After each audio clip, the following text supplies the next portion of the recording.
अरे गॉड 19-20 का ही तो फर्क है बस।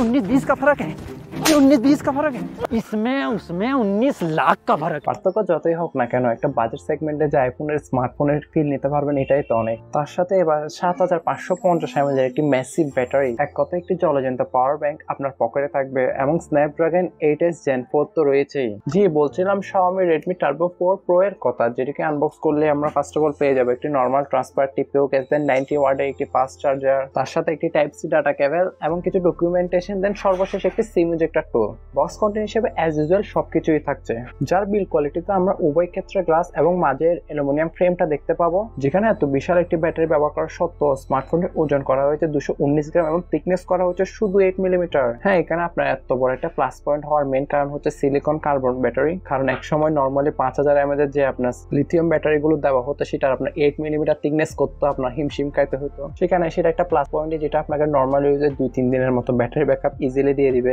যেটি আপনার 22.5 ওয়াটের রিভার্স ওয়াট চার্জিং তো সাপোর্ট করে, আর বক্সে তো 90 ওয়াটের ফাস্ট চার্জিং ব্রিক তো দেওয়া হয়েছেই। ফলে এক কথায় ব্যাটারি নিয়ে কাউকে হতাশ করবে না। যারা অবশ্য বড় ব্যাটারি চান তারা স্মার্টফোনটিকে দেখতে পারবেন, তবে বাকি সবকিছুও তো দেখতে হবে। ডিসপ্লে নিয়ে অলরাউন্ডার ট্যাগই আমি আগে দিয়ে দিচ্ছি, কারণ 6.83 ইঞ্চি মাপের অ্যামোলেড ডিসপ্লেটা ব্যবহার করা হয়েছে। এখানে আপনার 1800 নিটসের এইচডিআর এবং 3200 নিটসের পিক ব্রাইটনেস সহ 68 বিলিয়ন কালার সাপোর্ট করে এই অ্যামোলেড 120 হার্জ রিফ্রেশ রেট যুক্ত ডিসপ্লেটি, যার রেজুলেশন করা হয়েছে 1280x2772 পিক্সেল। এখানে 120 হার্জটা আপনার অথেন্টিক 120 হার্জ রিফ্রেশ রেট ছিল, যেটা সব ক্ষেত্রে ভালোভাবে কাজ করে। এক কথায় ডিসপ্লেটা আপনার অ্যাপলের চেয়ে কম নয়, তবে সরাসরি চ্যালেঞ্জ করবে তা না। যেটা একটা কার্ভ প্লেট অ্যামোলেড ডিসপ্লে হওয়ার ফলে আপনি যে কোনো কন্টেন্ট ওয়াচিং করলে এখানে জীবন্ত লাগবে এক প্রকার, কারণ অনেকটাই ন্যারো চিন এবং বেজেল এখানে দেখতে পাচ্ছেন, যার কারণ হচ্ছে এখানে কিন্তু আপনি 90% এর উপর এসবিআর স্ক্রিন টু বড় রেশিও পাচ্ছেন। পাশাপাশি ডিসপ্লেতে আপনার ডলবি ভিশন এবং HDR10 প্লাস এর তো সার্টিফিকেশন রয়েছে, তবে security section under display fingerprint পাচ্ছে যেহেতু অ্যামোলেড একটি ডিসপ্লে বিধায়। তার সাথে এখানে কিন্তু আমরা আগামী 3 বছরের মেজর আপডেট দেখতে পারবো। বর্তমানে এটা আপনার out of the box Android 15 এর সাথে আসবে, আর ব্যাক এন্ডে কিন্তু HyperOS 2 দেখতে পাবো আমরা। যেহেতু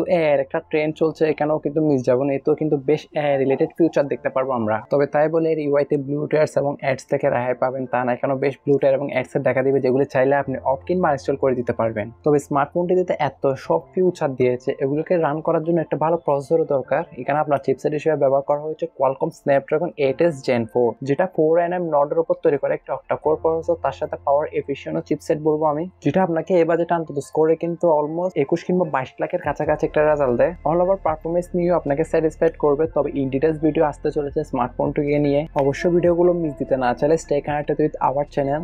অল ওভার পারফরমেন্স নিয়ে বললে আপনার ডে টু ডে মাল্টিটাস্কিং কিংবা যেসব গেমিং রয়েছে সেগুলো মোটামুটি ভালোভাবে হ্যান্ড ওভার করতে পারবে চিপসেটটি। তবে ক্যামেরার ক্ষেত্রে এসে কিছুটা ডিসঅ্যাপয়েন্টেড করবে। হ্যাঁ, 50 মেগাপিক্সেলের মেইন ওআইএস যুক্ত ওয়াইড সেন্সর, দেন সেকেন্ড আইতে একটি নর্মাল 8 মেগাপিক্সেলের আলট্রা ওয়াইড সহ ডিউল ক্যামেরা সেটআপ অফার করছে আমাদেরকে, যার ফ্রন্টে প্লেসমেন্ট করেছে 20 মেগাপিক্সেলের একটি সেন্টার পাঞ্চ সেলফি ক্যামেরা। তবে ব্যাক ক্যামেরা দ্বারা সর্বোচ্চ 4K তে 60 fps এর ভিডিওগুলো শুট করা গেল, ফ্রন্ট ক্যামেরা দ্বারা আপনি সর্বোচ্চ 1080p তে 30 fps এর ভিডিওগুলো শুট করতে পারবেন। আর all over back camera quality আপনার অনেকটাই ডিসেন্ট কিংবা এভারেজ টাইপেরই ছিল, এক কথায় প্রপার লাইট কন্ডিশনে মোটামুটি ভালো ছবিগুলো তুলতে পারবেন। তবে ভিডিওগ্রাফির ক্ষেত্রে আপনি যদি 1080p তে ব্যাক ক্যামেরা দ্বারা ভিডিওগুলো শুট করেন তাহলে সেক্ষেত্রে স্টেবল একটা রেজাল্ট পাবেন আর কি। দেন আদার স্পেসিফিকেশন যেমন এখানে আপনি স্টিরিও স্পিকার পাচ্ছেন, তবে থাকছে না কোনো 3.5 হেডফোন জ্যাকের গর্ত, পাশাপাশি বেশ কিছু এজেন্সিয়াল সেন্সর, যেটা আমরা বাজারে 12 256 16 256 12 512 16 512 এবং 16 1TB যেটি আপনি আপনার পছন্দ অনুযায়ী নিতে পারেন। তবে স্মার্টফোনটির প্রাইস বাংলাদেশে ধরা হতে পারে 49,000 টাকা আপনার বেস ভেরিয়েন্টের জন্য, আর এটি আপনার সম্ভবত মে মাসের মধ্যেই কিন্তু আমাদের বাংলাদেশে অ্যাভেলেবেল হবে। তবে দেখা যাক স্মার্টফোনটি আসলে আমাদের দেশে